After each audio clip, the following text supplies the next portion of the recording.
Radiant team, ban.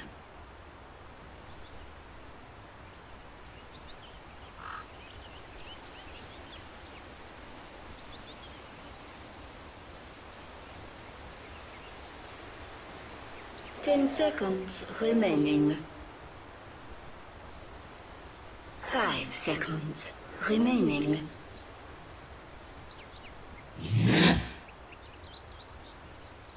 Dire team ban.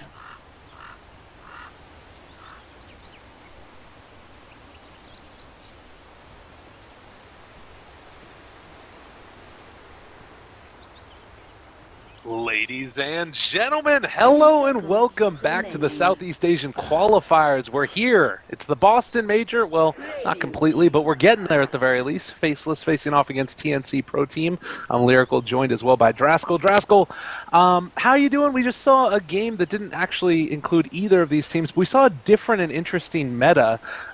Is this a little bit, have you been seeing things similar to this in other regions at all? Not the Pug and Nix thing, no, I didn't see that anywhere else. But, you know, Dota changes very quickly, and, you know, they say every tournament has a quote-unquote meta of its own that kind of develops over time. And, you know, this is the C region currently, so this one could develop. You know, they meet somebody else when the Boston Major is actually going on. That meta develops again past that because they find out weaknesses of a lineup or so on and so forth. And, you know, Dota just keeps being Dota. That's pretty much why the game is so great. But in regards to the bans and the picks, it seems like a lot of other teams in the C region do prioritize Nyx, like I mentioned earlier. I don't watch as much C Dota as I do other regions. Mm-hmm. So in regards to how they prioritize heroes is still new to me. Like, I would have in a million years never guessed that they would first 2-ban Undying. Like, I would have just been like, that hero doesn't even exist anymore in, like, EU and NA. I mean, maybe it's picked, like, once every, like, 20 some odd games, who knows, but yeah, that ain't a thing. The Ogre is definitely a thing, though. Oh yeah, definitely. And we've seen, actually, I've seen a couple of Faceless games, not as many as I would want, because for anybody that's tuning into this region and hasn't heard a lot about it, Team Faceless has kind of taken over C by storm, which is a nice little pun there and wordplay that I didn't even think about. But they've really done it. It's been impressive how strong this team has looked consistently. And sometimes it's by virtue of a pick like an Ogre. The other one that they've been running a lot in companionship with that has been Warlock, and so they run sort of that dual combo, and then Ogre roams around the map and does Ogre things, while Warlock just keeps on trying to pull and get a lot done in the support role. It's a really interesting look, but by and large, it just feels like Faceless is a team that kind of does whatever they want, and they just win. They're so talented, and they're in that team house there in Singapore, and they're just training constantly. Yeah, that's the really cool thing about them, is the fact that they just, like, boot camped as soon as they made the team. They're like, alright, no messing, let's go, we're all going to Singapore, we're all going to play under the same roof, and we are going to be successful. And I think that's the kind of mentality that you have to adopt nowadays, because, you know, teams get better over time, players get better, but really I think what matters the most is your ability to communicate, like your team cohesion. You mentioned the Warlock, by the way, there it is, already. Interesting that TNC picks up the Silencer at such an early stage. I mean, it's kind of nice because you already have an initiation hero, and I feel like Silencer is utilized the best in two ways. One is the enemy team has some kind of initiation and crazy team fight that you want to disjoint, and having the global is how you counterplay. The other is we have a hero who can jump in and get a free pickoff with global, because say the Slardar blinks in, he stuns. Global on top of that, free kill pretty much. Unless somebody has like a Lotus Orb and they can save, but you know that's not going to be for quite a long time. So there's a lot of ways to run this. It's very flexible. I suppose you could say Faceless opening is pretty much the same. I know most of the time Warlocks are seen as support in the C region. You don't see many core Warlocks, but yeah, both openings pretty ambiguous in regards to what they can do. Yeah, definitely. And, you know, it's interesting, too, because we've seen some core silencers, but more often than not, also, it's been the trying to zone out early with the Glaives of Wisdom at that level 1, and then, as you're talking about that late game, having that, like, follow-up to initiation that can just be so brutal. One of the other heroes that we would see a lot with it would be that Bat Rider, which did get banned out first. I can't believe, like, he just keeps on getting nerfed, and still, they're getting first phase ban every time. Bat Rider is Bat Rider. Changing the position of a hero is like the most powerful tool in Dota, pretty much. So if you think about like, if Venge Swap just was like a hook instead and brought the hero to Venge, that hero would be super OP, right? Think about it in those terms. Oh yeah. And the reason why Pudge Hook is a skill shot is because if it just was a targeted skill, there's no way he could even exist. It would just be like insane. So yeah, positioning is always going to be hugely important in competitive play. And the other thing too that he offers is he's a very flexible laner. He can go anywhere pretty much, even though his jungle got nerfed a lot. Like, they first nerfed the sticky napalm, then they made jungle creeps give magic resistance. Right. And he still can jungle. It's like, okay, the hero is going to be good pretty much forever. I love it. It's cool too because then you have it means that it fades maybe a little bit out as far as like that first phase stuff, but it's still that like niche pick, and then you always end up being able to go back to it. And it's always going to be, like you said, just that strength that it does what it does no matter what. PA is also going to be banned out now. We've seen a lot of support PA played with a Slardar, but then also, of course, just core in the mid lane really causing a lot of issues. And this has led us into the now Timbersaw and Medusa, another one of those sort of C specialties. But is there anything in particular with the Warlock that you want to double down upon, maybe the team fight elements? Is it a hero where just the chaotic offering is enough to make you have strong team fight and you can go instead for more lane pushing or tower pushing heroes? I think there's a lot of different things you can do, honestly. I mean, having the Golem just as a way to, you know, we spoke about Silencer being able to disjoint those fights. Warlock Golem kind of does the same thing, just to a smaller degree. Heal is great during the laning phase. Fatal Bonds, you know, we saw a lot of Warlock Mirana as well. Like, that combination can be devastating, because it's double Starstorm with Fatal Bonds, everyone takes like a gajillion damage, and then you just explode. So, in that regard, you can synergize them in a lot of ways. And I still think that the hero has relatively good stat gain. He's not terrible in lane. You know, he's just kind of like a solid hero. And he does offer a lot of push from a support position. He's like a Rasta, but less focused on the push and more focused on actually being useful in lane. Interesting, yeah, and that's something that we also saw is that when Faceless do lane him, they can pair him with pretty much anybody. They tend to take it with somebody who's a little bit of a stronger laner, maybe a Sven or somebody who has a little bit of kill potential, and then you just wear him down over time. Either A, you Fatal Bonds him and some creeps, or the other option is just go for that Shadow Ward. Start stacking the damage into him. It's really tough to deal with. But now a Vengeful Spirit, so doubling down upon that the armor reduction. Do you like that as a strategy still? Is that just as strong as it's always been?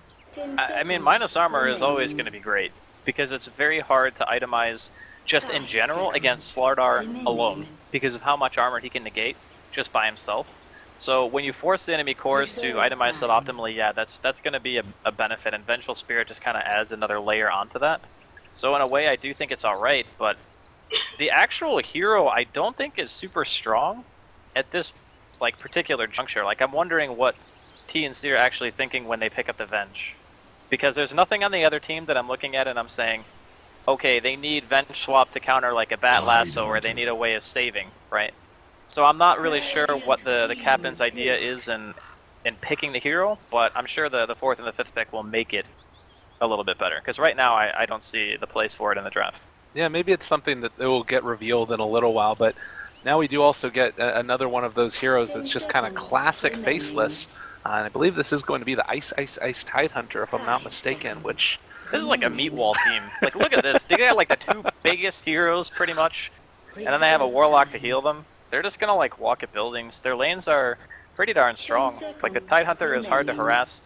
Like, Silencer can do a little bit if it's support, like you were saying. And then Ogre just walks around and throws fire on people. Warlock doesn't really care about harass because he can just Shadow Ward himself. Like, these lanes from Faceless are going to be pretty damn annoying. As TNC, they pick up the Morph. A solid pick because there's really no catch from Faceless. I'm telling you right now, Black is screaming at his team to pick him Anti-Mage. He's just like, please God, pick me Anti-Mage this game. Because look at the heroes that they have, right? There's so much that they can do in the early game just by walking around and applying pressure. It would be quite easy for them to make space for that hero, but again, it all depends on the overall theme. Like, maybe they want to go more hardcore push. Like, a lot of the time when you pick a Tidehunter, you want to get a hero behind it who can actually kill towers, because then you're forcing the enemy team to walk into you. And Silencer teams don't want to do that. They want to play reactionary Dota. They want the team to jump on them, then global, then get counter kills. Or, like we were talking about earlier with the Slardar, blink in, global on top of that, then get a kill. So now Faceless have just gone full... I'm going to be the most annoying team in the history of the world to play against. Like, nobody wants to play against Tidehunter Tinker, man. that high Nobody. ground. It's going to be so hard for them to break it. I mean, you got, Bloodlust not amazing in terms of the heroes, but you can Bloodlust towers now too. Yeah. You can start throwing down rock counter initiation, Ravage is there, not to mention March of the Machines. Yeah, it's a very tough one. I think I've actually seen Faceless take this draft multiple times in previous games, if I'm not mistaken, in the Summit qualifiers. And it feels like they've just found a very solid little rhythm to get into. Now, the question that I'm kind of curious about, though, is they do have a decent amount of ability to find that Tinker. You know, you've got the Wave of Terror from Vengeful Spirit followed up by a swap. Is this a game where Tinker might run into some issues with the catch that they have? It's possible. I mean, I don't think it's like the best team at catching Tinker, but they have a Blink Initiator, which is more than, you can hope for when you see that pick. Because most of the time, you don't see Tinker super early in the draft anyway. And you kind of have to adapt and say, okay, well, we need this or this. What I'm kind of wondering is, TNC now have this issue where they themselves need a way to go high ground. We saw a very similar issue in the previous game that we cast. Even though Fnatic ended up winning, they did show, even having a Pugna, that it was a struggle for them to get to that tier 3. Well, playing against a Tinker and a Tidehunter, it's going to be even harder. So, we'll see here. They're going to pick a Black Zero, I would imagine, right now. I don't know if they still go AM, because it takes a lot of farm, right? Like, when you have Tinker... Okay, Slark, yeah, that makes more sense. They needed a hero that would be able to not only take space off the map, but also force reactions, and I think that Slark is a better fit for that because he not only has great night vision, so he can actually scout heroes out and go for ganks, but he can create space for the Tinker, whereas AM and Tinker are both kind of just farm sponges, and you don't really want two people eating that much space on the map at the same time. So before the Tinker pick, AM would have been alright. After Tinker, it's not really as good, and yeah, Slark, he might not be amazing against a Morphling per se, but he destroys the rest of TNC's lineup. Oh, and the last pick, Alchemist now. We'll have to see if that Slark is going to be able to get what he needs. It is going to be an interesting matchup. I'm very curious to see how this works. One other thing that I'll mention, oftentimes when they do run the Tidehunter and the Ogre together, what they'll do is send the Ogre down there through the first couple of waves, stack up the Ancients once or twice for the Tide as well to get him off to a good start, and then start rotating back. Is a Warlock Slark lane going to be able to deal with a Slardar if it's just those two up there, or is it something where the Ogre might need to play a little bit outside of the way that they played in the past and stick to that safe lane to help out the Slark? I think they might put a little bit more focus on zoning Sam H at the beginning. Okay. Because if the Slark gets ahead in levels, it'll be fine. And then, even the Warlock can play it maybe a little bit more greedy if he wants to do some creep pulls of his own. But I think if they can delay the blink on the Slardar for the longest amount of time, that would be ideal. Because then it's just more time that they're not going to be able to kill the Tinker unless their early smoke rotations are successful. And in that regard, if Faceless are able to delay the game, get the Slark farmed, get the Tinker farmed, then that's all they really have to do. Oh, well, they do scan out each other here as we get ready to hop into this game. It's TNC facing off against Faceless in the second match of the Southeast Asian qualifiers, and I do believe that this is TNC's first game, but Faceless did just win another one in their previous set, and I believe that was against Warriors Gaming Unity. So coming into this feeling very good. We'll see how they end up doing in the match. I'm actually going to take down the predictions because they were showing up all last game, and those getting kind of annoying to look at. But the last pick, Alchemist, we didn't get a ton of time to talk about it. Do you think this is a good outgame? It's alright. Mainly because Faceless don't have a tremendous amount of burst. So playing against these types of lineups, the Alchemist is going to hit this really strong timing, and they need a hero that can frontline and hit buildings. And Alchemist kind of, he fits that criteria. So normally, if you're playing against Tinker, there's a couple of ways to deal with him. You pick like the Zeus Spectre, stuff like that can scout him out and kill him. Storm, for example, which is Faceless last ban, I believe. And then you pick off the Tinker and you push. Well, their team can't really do that unless MH gets a blink and they manage to find him, which is much, much harder because you don't actually have the vision all the time. So the other way is have a hero that hits his timing super early, like Alchemist, be unbelievably tanky, and just go up and siege little bits at a time, similar to what we saw Fnatic do when we were casting them earlier. And eventually you just whittle the tower down. Alright, well, we'll see if they're going to be able to make it happen. Because Jabs and XY are going to be moving in towards that mid lane, blocking it out, and we'll see where that Ogre decides to go. As far as rotations happen in this early game as we move into it, do you think that there's kill potential in any of these lanes, or is it mainly just going to be a battle of trying to whittle away the regen that everybody has? I think the mid players are the only ones that have potential to die here. Like, if Sam H dies, it's because he made a huge misplay. Oh, he actually, wow, is dropping really low. Does he have another Shadow Word? He is, just going to get fogged away. So Nuts almost able to get it, but showing how much harassment potential you have with that hero. Yeah. Warlock's base damage is still pretty respectable even with almost no stat items. And the other thing too is Sam H came to lane. I don't know why he bought a Windlace and not a Stout Shield. Like, he just got punched to death by a freaking Warlock. He's got a TP. He'll be fine. Even if he gets jumped by Black, he just TPs back to the tower. Okay, well, we'll keep our eyes on that out of the corner of our eye. Meanwhile, Teehee has been doing a pretty good job of harassing the Ice Tidehunter, and it does feel like, at least through the early couple of waves, they're having a decent time on Faceless. I mean, everybody's getting their CS that they want, and top lane, they are going to force out that TP away from Sam H. It's a rough lane for him. Yeah, it's not the best, but, you know, you do what you can. Warlock is still a pretty reasonable lane support, even though he's kind of, maybe not exclusive to the C region. Yeah. What is going on here? How come it's diving somewhat behind the tier 1 tower, but yeah, it's just a little bit more damage being thrown out there. Oh. You mentioned it, Ice, first blood, Cass takes it. That was a bit over-aggressive from Ice. But I mean, he even had a ward. How did he die? That is a good question. I think that just comes down to a plain and simple misplay. Yeah, it definitely was. Because, you know, sometimes you sacrifice deaths for, like, if the wave was pushing, for example, because they go on you, then that's a death you're okay taking as an offlaner. This Ben could be in some trouble. That looks like Ogre is not going to continue pursuit. But yeah, a lot of the times when you're playing offlane on these tanky heroes, you can get like this sense of, oh, I'm unkillable. Well, speaking of tanky heroes, they're still kind of creating a lot of trouble down here bottom. They were almost diving both of the supports, and this is kind of what I was talking about before, where you have this lineup where you get very aggressive in the Ogre and the Tidehunter, try and help them through those first couple of levels. But now it looks like Ogre is going to keep on being that sort of nomadic position 4, who's, I guess, more of a position 1, not really getting a whole lot out of the laning stage, but Faceless just dominating the CS early. Yeah, the real issue that they're having is, like, Tinker is such a good laner, and Alchemist is, you know, he's alright against some heroes, but when you're playing against Laser is just like the great equalizer. And the thing too is, like, Jabs is balancing his lane. He's not going for heavy push. A lot of these mids, they'll push the lane into you because they want to try to either do a jungle stack or, you know, they want to make sure they're not getting ganked. But Jabs realizes that the rotation potential on the side of TNC is not really that high. They have to commit 2 supports just to make sure that Rior is getting farm, right?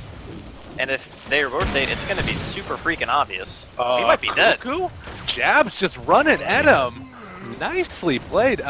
Again, maybe a little bit of a misplay going on. Some nerves amongst these players showing.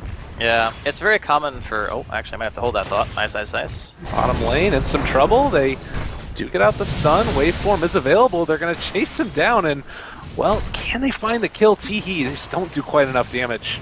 Although XY will also take a beating on his way back out. Yeah, but that solo death is... You can't really allow those things to happen. A lot of Tinker players save their skill points. They don't put points into March until a bit later. A lot of people delay rearm just so they have the burst potential. If that kill opportunity shows itself, you just want to always be prepared. But yeah, the death is really, really bad because that just propels the Tinker into an even better spot.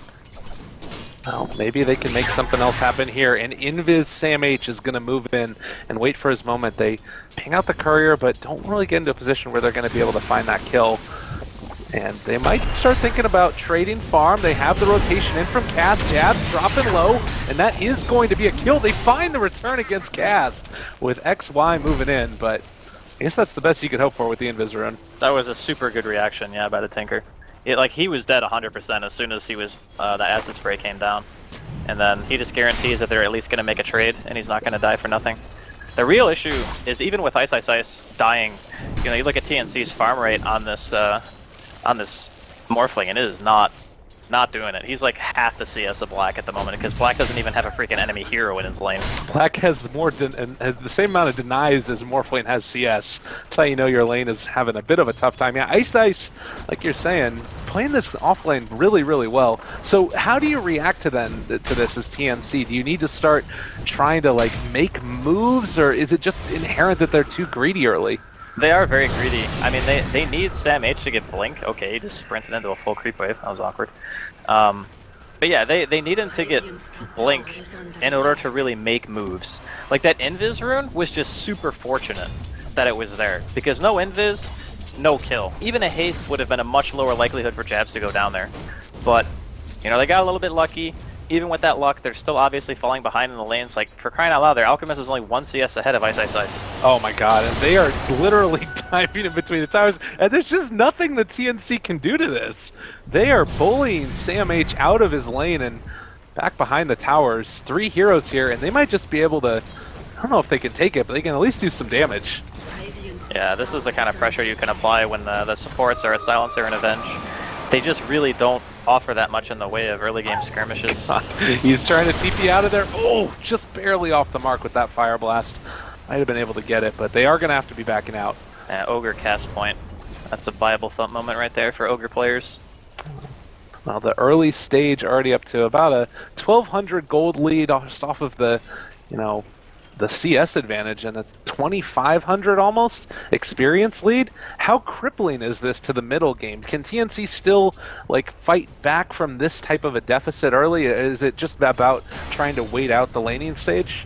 Well, waiting is like, it's a double-edged sword because you kind of need to wait in a way for your Slardar to get his core item, for your cores on the like the Alchemist and the Morphling to get their farm. Is this Venge dead? This Venge might be dead. Oh, looks like they lost vision. No. Okay, so yeah, in regards to what their game plan needs to be, the Slardar just needs a blink. Like, it needs to happen. If he doesn't have a blink, they don't have any way of like pressuring. Like, look at how aggressive this Ogre is. He's just walking around. He's like, yeah, come at me, bro. I'll soak your EXP. I don't give a crap. Oh, yeah, it's a hard life indeed. I mean, Cuckoo here, he's trying to farm up to his heart's content, but Ogre is literally just running at him and hitting him with a big old club. This is, it feels like TNC just can't do anything in this game. Like, Faceless are doing whatever they want, and up top, they're running the courier back behind the tower. They don't care. Yeah, the supports just can't do much. That's really the biggest issue. Like, the synergy between the heroes doesn't exist on the support side. Like, a lot of time, you know, like going back to TI, you saw Shadow Demon, Kunkka, you know, any kind of stun, Mirana, Shadow Demon, stuff like that, because the heroes could actually score kills.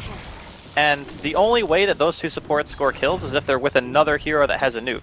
Well, Alchemist doesn't have a nuke. And the Slardar has one, but he needs to be able to close the gap in order to abuse that. So the only hero they can really synergize with is the Morph.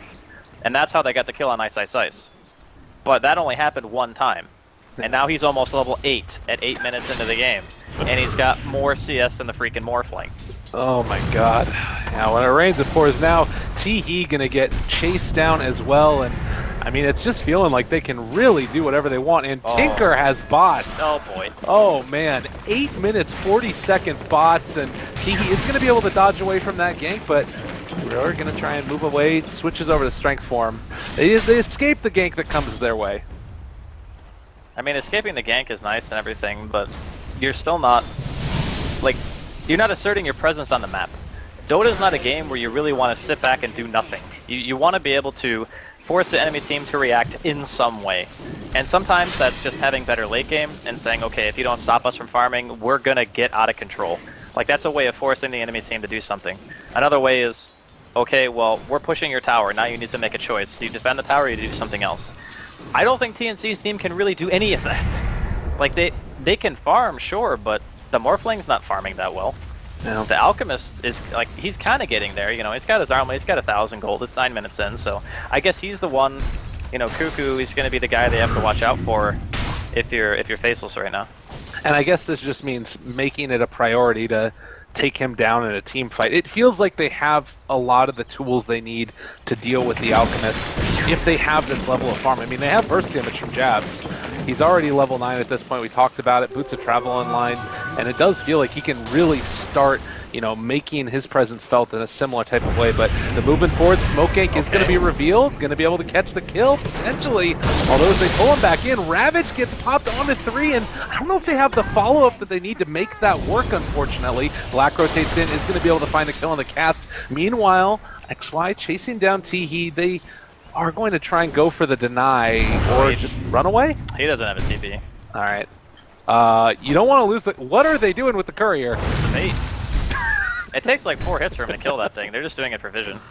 That's pretty awesome. Well, Teehee is going to make the longest run in the world, but it is eventually going to run into Ice, and the Tidehunter finds the kill. I mean, it's a 2-for-1 at the end of the day. 2 supports for a Tinker. In the circumstance that TNC are currently in, I would actually say that it's probably fine. Because they stop the Tinker from getting, you know, a little bit more farm. If they can delay jabs, you know, that's more than you can even expect out of them at this point. I guess the guy that we're keeping our eye on besides Cuckoo is just going to be Sam H. You know, how close is he to his blink? You know, when he gets his blink, how much can he do with it? I'm just going to say this right now. This Slardar better have, like, the best game of his freaking life. Like, as soon as he gets that blink, he needs, like, 4 5-man stuns.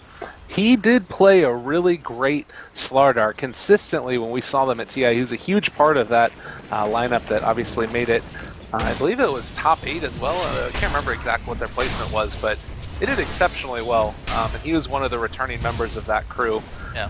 So how do you feel like then Faceless need to take this? We've talked a lot about how right now they're kind of dominating the game and being able to get whatever they want. How do you translate that into actually taking objectives? What's the big role here that they need to play? Well, I mean, they can just do what they're doing right now, which is run at you. Okay. Like, what is their counterplay on TNC to being ran at? Because right now it doesn't really seem like they have one. Shabs could be in some trouble, though. Well, they're on top of him. They dropped the Warlock ulti onto TE. Cuckoo there as well, in some trouble, and oh man, Sam H gets the counter initiation, but that hurts. Yeah, there should be a tower as well because they have the golem out. There's some pretty decent warding out here from TNC, though. They see a lot of what's happening.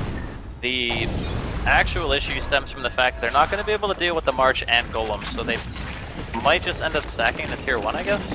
No.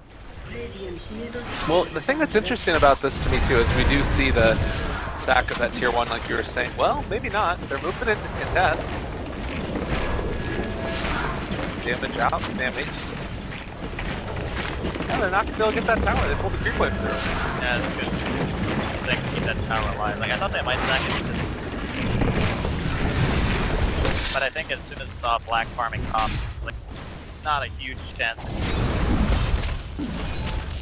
Take some damage, but they had a offering.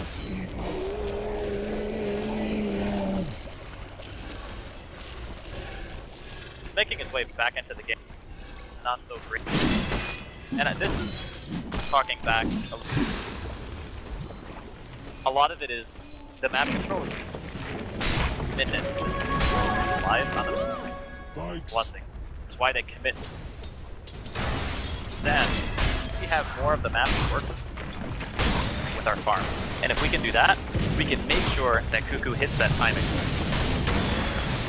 Well, and you know, I was talking up a lot Faceless and how good this team is and has looked, but it's also worth noting TNC, they haven't played an official in a month, but they have a lineup that's played together a lot as Black is going to go in on the team.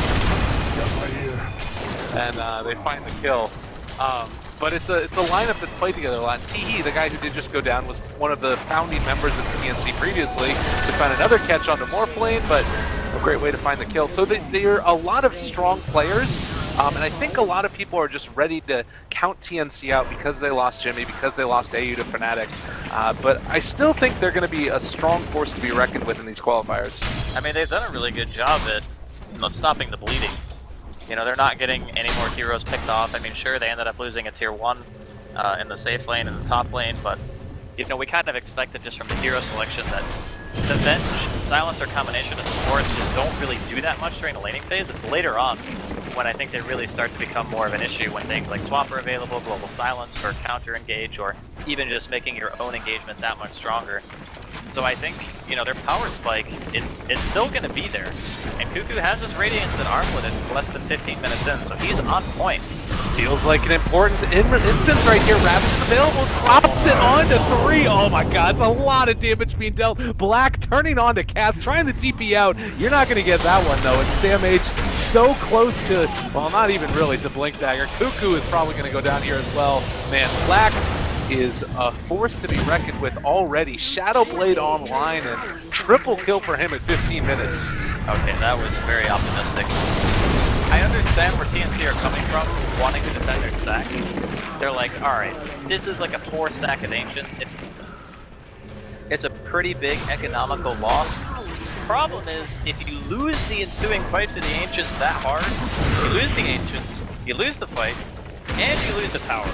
So it's the risk versus reward factor that's not really just there, and Black is just going ham right now.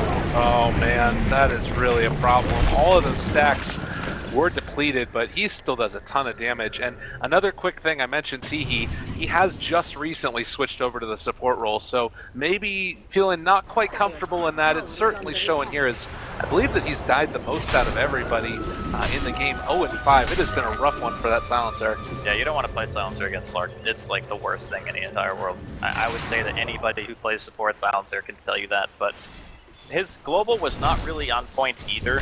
Like, when they went on the Tidehunter, it's obviously very hard to time a global for when Kraken goes off because you have no idea when it's going to go off, it just happens, right?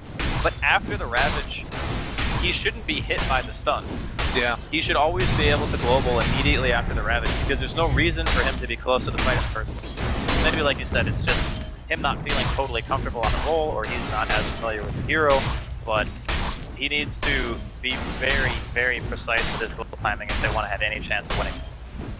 Tidehunter now just clearing through that other stack of Ancients. It's worth noting Cuckoo on his Alchemist has gotten a lot of farm and set the Radiance up at a decent time, but Black is... Ooh, he thought about that initiation, decides to go a different route. But yeah, Tidehunter already has that hood online, goes for the Blink Dagger instead of the mech. Do you like this answer for him, going this route? I think it's alright. I mean, I always like Blink Dagger on Tidehunter for obvious reasons, but I think in a lot of games, you get the mech when you feel like you need it for the 5-man. But it could be that Faceless feels so confident in their ability to take fights that having a mech probably isn't conducive to them winning a fight. It's more just about, they can already win, just having the blink puts more pressure on TNC. And also makes it a lot harder to global against the Tidehunter because he can blink out of a smoke, he can blink from, you know, fog or whatever if they have wards. He can make all kinds of very difficult to anticipate plays against a hero that's mostly built around reactionary plays. Yeah. I guess the other thing that I just noticed as well is that on the Ogre, he actually picked up the Buckler. So it looks like because XY had such a good early start that we were talking about earlier, they've decided to give it to him and, like you said, you know, wait a little while longer until they would get the mech online. So really interesting. Looked at his game now. He's just thinking about going for high ground. I mean, they've got the Tinker spamming out large. It's hard for TNC to answer. Yeah, rockets are going to be these as well. I assume it's going to be like the standard Ether antagonist built as well from the Tinker. And then because you're going to have that like consistent high ground vision, you like rockets are full. Force them off the tower, you get damage on the It's going to be a very hard thing to do here. Up in the top lane, Jabs gets gold for the moment, actually almost brought down the morph lane, but the rotation in, able to get the Ravage counterplay, and Sam H, you are probably going to die, mister. They were able to escape with the morph lane, but only just. Yeah, it's nice that they managed to get the morph out though, because he didn't have enough money for his Lincoln, so it would have been unfortunate to die in that situation. But it's still pretty much all Faceless all the time right now. They're more or less dominating this game. I mean, all the towers right now from Faceless are alive. Like, not a tower has been... all of them are above half HP as well. Like, that's just been crushing in the laning phase. Well, and the other thing that's... Oh my god, that's a lot of damage. They are going to stun Jabs.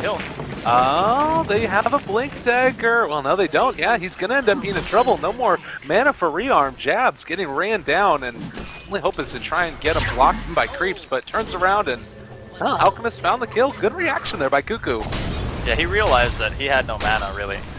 As soon as he knows that he can't rearm, it's just, I'm going to walk at you until you die, because you can't really TP out. That was a very, very nice play. Well, and we're taking a look at it now, 7,500. This is really good from TNC. You like this play? This is a really good play. I mean, it makes sense on paper when you think about it that a team with a Slardar is always going to be able to take Roche. Oh my god, Ice.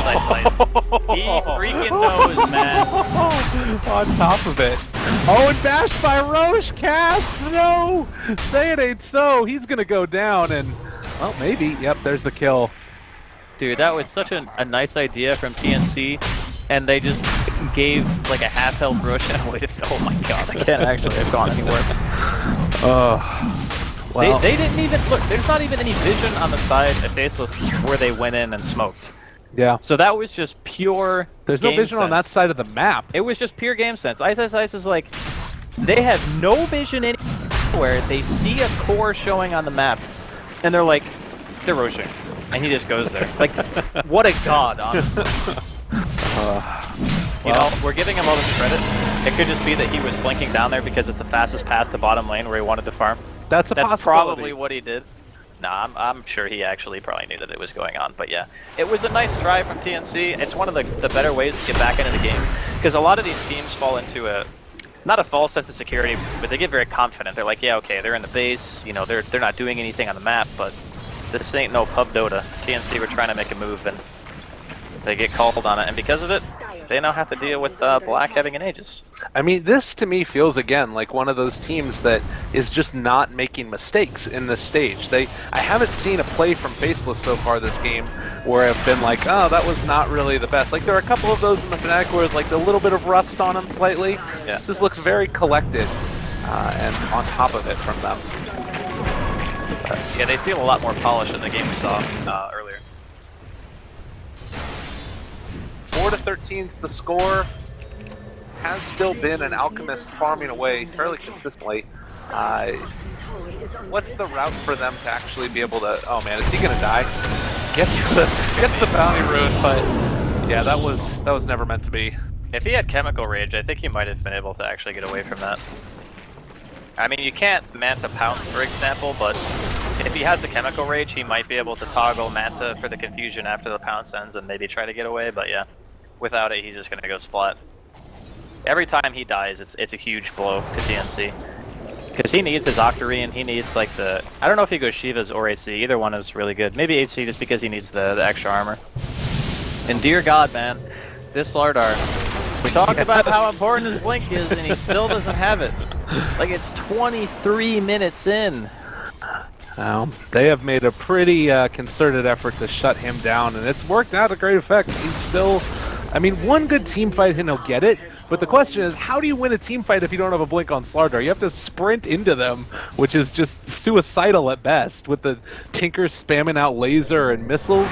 It doesn't really feel like they have a great way back into this. It's going to be a hard game for TNC.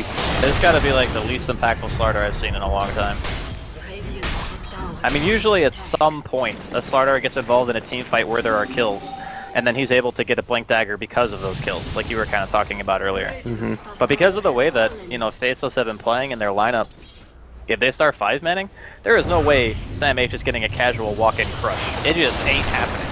Like, he's gonna get ravaged, or hit by a golem, or stunned by the ogre. There's just so many things that, you know, Faceless can do to stop him from going in if he just doesn't have the mobility item. Absolutely. Well, and Morphling now did have to go back for the Dragonlance, thinking he wasn't going to be able to get into the pipe. Also, they do already have, you know, the makings of what could eventually be a pipe on Tidehunter. So, yeah, it's a rough one. Top lane, I mean, the Morphling, is that something that you need to start being worried about at some point for Faceless? Like, is it just another couple of items before they really need to worry about it? I mean, the Morph is going to become powerful, but there's a weird dynamic in this game where you're Morphling versus Slark. In teamfights, these heroes just ignore each other because they're too annoying to kill. Like, Black doesn't want to go on the Morphling, and the Morphling doesn't want to go on Black because he can just Shadow Dance the E-Blade combo, do no damage. He can pounce it because the projectiles are disjointable. It's a very hard target for him to kill. So what happens is, both the cores just run at the supports because they're like, hey, 3 kills. All I have to do is jump on you and you're dead. I think at this point, Black is going to have a much easier time accomplishing that because he just simply has more farm and he has an Aegis. So the Silencer and the Venge are going to end up being food. The Warlock and maybe the Ogre to a lesser degree are going to pretty much be in the same. Just look at Black. I mean, bold as brass, very confident in his play. And with Bloodlust on him, everything else, they're just literally going to hit the tower down. And I don't see a great way for TNC to stop this. They can send in illusions, but it's not really going to do all that much either. Yeah, they actually have a reasonable amount of sustain, having the mech on the Ogre. And I think Isaac says, yeah, he is going to finish up the fight after the sheep. They're going to have more than enough. Done, they'll throw it out, get on the ice, but fine and dandy. They're more than happy to continue this. Even the little urn. Warlock is built into an urn and a Hand of Midas for himself. Like, God, this is such a strong... It's weird, you don't normally think about like a high ground, a Slark being part of a strong high grounding team, but it does kind of feel like it with the way they've itemized. Yeah, it's not really about the Slark though that makes him strong at high grounding. It could be any hero, and it would still be reasonable. Mainly because they just have really strong front line. So there's a lot of ways to kill buildings when you're talking about tier 3s. One is just having an insane amount of damage. So like, you know, you think a stacked Lone Druid with a bear and having demolished does a lot of damage to towers. Sven with God Strength does a lot of damage to towers. They're in and they're out. They get the tower and they leave. They don't spend much time. But if you're snowballing so hard and you have all of these defensive items, you can just sit there and tank the damn tower. It doesn't matter. Because they can never initiate on Ice Ice Ice. They have that kind of team fight presence and tankiness that just... Your tower might not die super fast, but it's going to eventually die, because you can never go in. They've just taken a different path to being able to siege high ground than what a lot of teams like to do. Well, and I mean, you look at it now as well, 12,000 net worth, and the lead is going to continue to grow. Their vision is completely hemmed in at this point. They have one ward that's up here towards the secret shop, which will be able to spot a few things, but really, I mean, every time TNC leave their base, Faceless know about it and can react accordingly. It's looking like, again, Morphling heads up towards the top, and they move in towards bottom, start pushing it in. Yeah, this is, it's getting down to the wire here for TNC. They do not have much time left. I mean, they really want Cuckoo to get that Octarine because it gives him a large boost in survivability, and it also allows him to keep those Manta Illusions up in his Chemical Rage more or less all the time. And when that happens, they can, you know, start de-pushing waves, maybe forcing Faceless to go somewhere else. Unfortunately, they are playing against a Tinker, so Tinker can pretty much be anywhere he needs to be at any given time. Oh, Sam H. Wraparound does have that Blink Dagger. Blink Crush is going to be Dark Packed off immediately, and well, they're just going to turn to hit the tower. They don't even care. That was they just blew their load, and they did nothing. My God. They just did nothing at all. Global down. They didn't even mech.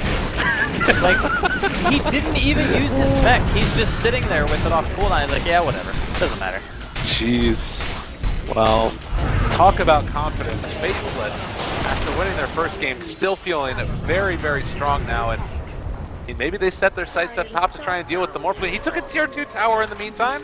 It's not inconsequential completely, right? I mean, it's not inconsequential for him. But for the rest of the team, it is. Like, okay, you took a tier 2, we just lost part of our base.